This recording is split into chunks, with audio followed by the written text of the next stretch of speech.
scale El Capitan. It's in Yosemite. It's this big half dome. It's not half dome. That's actually there. But it's this big, gigantic rock mountain that you would climb.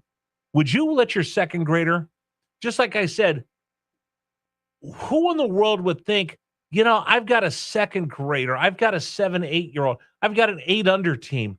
I'm going to take them cross country. I'm going to take them on a trip to the other side of the country. I'm going to take them to another state so they can play other second graders. Really?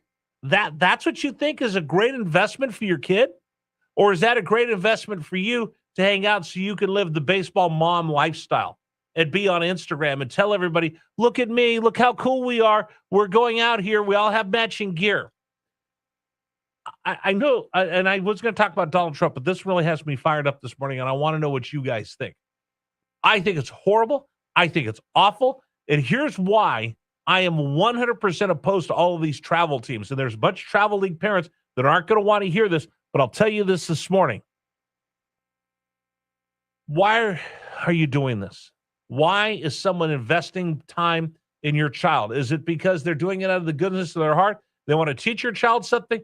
Or are they making do-re-mi off of your kid? If you're paying someone to play on their travel team and they are doing that as a full-time job, they're making money off of you. They're making money off of your foolish dream. Best baseball player to come out of Richmond in the last 50 years is? Cup of Joe, I'll let you answer the question for me. Verlander. Justin Verlander, right? Everybody sees Justin Verlander. Everybody sees his house. How many people talk about Ben? You know who Ben is? No. Ben's his brother who didn't make it. Huh. Ben's his brother who's now a baseball influencer. Justin made it. Huge house, beautiful wife, wonderful family, successful generational wealth. For every Justin Verlander, there is 100,000 kids who didn't make it. I was watching something on television the other day, and it was this community. They have two programs that are pretty close to each other. And I think it was down in Texas where kids are now redshirting as eighth graders, meaning they go to the 8th grade twice so they can be a year older so they are physically bigger when they get to high school for freshman football and baseball.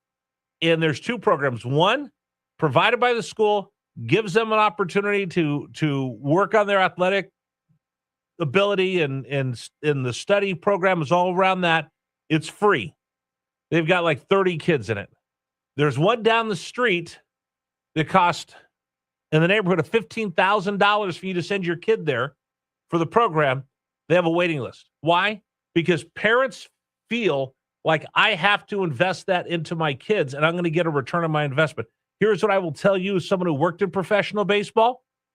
If your kid sucks, I don't care how much money you spend, he's not going to get to the big leagues. If your kid is mediocre, I don't care how much you invest, how many miles you put on your car, how many tires you go through, how many jets you get to fly to Phoenix and to the Field of Dreams in Iowa, your kid ain't going to make it. I don't care if your kid's really, really good, he's not going to be Justin Verlander. And the fact that you want to throw that kind of money, put that kind of pressure on him so you can live your fantasy life of being baseball mom with the wine glass and the Tervis tumbler, and you hang out at the Courtyard by Marriott every weekend, and you can tell all your friends about your travels because you support your kid so much. You ain't supporting your kid. You're supporting your fantasy lifestyle of, oh, I think one day he's going to make it. Your kid's not going to make it. Your kid's not going to make it. The best baseball player in this town is Justin Verlander. The second best didn't make it.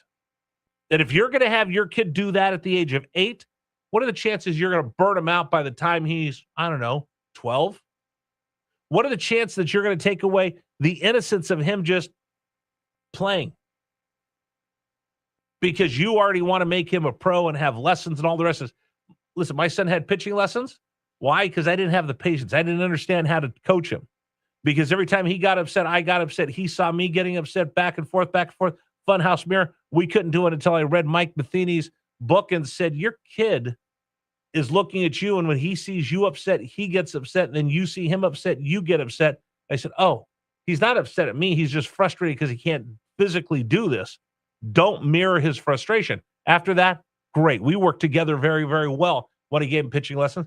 He played half a season of Division III baseball, achieved more than anybody else ever could have, and he's one of the lucky ones.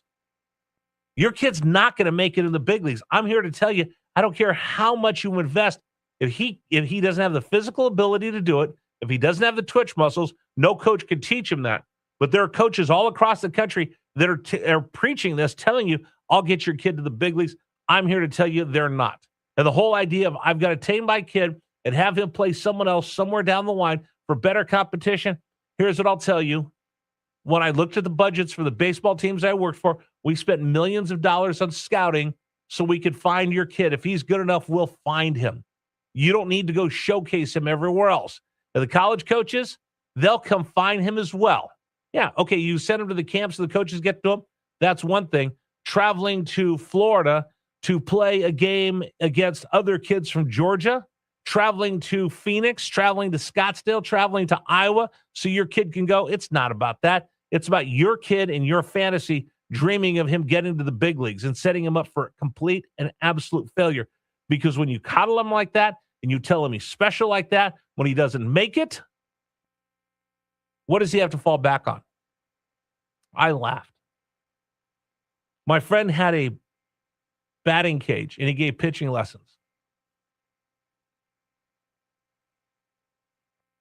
And sometimes he wouldn't be able to be there. He was a former big league pitcher. He said, Rich, can you let kids in? So I would go let teams come in, and I'd see these kids walk in 7, 8, 9 years old, just as arrogant as you'll ever see, walking in, and they all had matching gear, matching hats, matching shoes, matching travel bags, matching sweats. They walked in like they were the New York Yankees. The problem is, I was just in the Yankees clubhouse earlier that day, and the Yankees didn't act that arrogant. These kids, you set them up to say you're special. And when they're not, what happens to them? You set them up for failure because these kids are never going to make it. I'm sorry. 1% of any kid who ever picked up a baseball is going to make it. And the chances of your kid doing it, you might as well just start buying him lottery tickets because he's got about as much a chance to make it as you do winning the lottery. And when they don't make it, you set them up for what? You've told them they're special their entire life, and then when they finally have the uniform taken away from them and they don't have that, what do they have to look back on? Why do you see so many kids walking around with stupid knit caps in the middle of summer and dumb tattoos, and they're completely lost because their parents told them they were special until they found out you've actually got to get out there and earn and compete. You're not that special. You've got to work hard. But they were told they're special their whole life. You set them up for complete disappointment because you made them out to be all-stars when they were really just little leaguers. I'm dead serious about this. I see parents do this all the time. Hey, support your kid, but be realistic and don't set them up for complete failure. That's like telling you, oh my gosh, you're the most wonderful, beautiful person in the whole wide world. You're going to make it as a supermodel, which, by the way, the prerequisite is you have to be at least 6 foot tall. And you tell that to someone who's 5'5", you're going to make it as a supermodel. And then when you get there, they go, sorry, you have to be 6 feet tall to be a supermodel. Then what do? It's kind of, okay, I'll give you a better example. It's taking your kid to an amusement park. We take them out to Busch Gardens, or we take them up to King's Dominion. But the entire time we've told them, oh my gosh, you are going to do so well on the big roller coaster. Oh, you are awesome. You're going to be the best, most bravest roller coaster rider in the history of the earth. And then when you get there, they find out they're not tall enough to get on the roller coaster. What's that going to do the rest of their day? Basically done the same thing by having your dreams of investing money, thinking you're going to get a return on your investment on these kids playing sports. That's my rant. I just saw that, and this whole thing about this kid climbing El Capitan, he didn't wake up one morning and go, hey, Mommy, Daddy, when I get done watching SpongeBob SquarePants, I want to go climb a mountain. I want to go on one of the biggest rock climbs in the world. People will save on their bucket list. I want to do it in the 2nd grade. No kid ever woke up and did that. That's a parent wanting an Instagram moment. And you wonder why our society goes the way it does. You want to comment? 833-804-1140, 833-804-1140. 1140. I'm serious about this. This just set your child up for failure. And here's the part, people are cringing at this morning listening because you have either a brother, a sister, a friend, a neighbor that's doing this, and you look at them and nobody's actually ever said and gave them this reality check. Or worse yet, if you're really mad at me, did you look in the mirror and think that maybe I'm describing you? 833-804-1140, the number for you to join us. 833-804-1140. Listen, I'm all for being involved in your kid's life. I'm all for supporting your kids' dreams, but are they your kids' dreams or are they your dreams you're projecting upon them? 833-804-1140. All right, program brought to you part today by Men's Wellness Center. Okay, so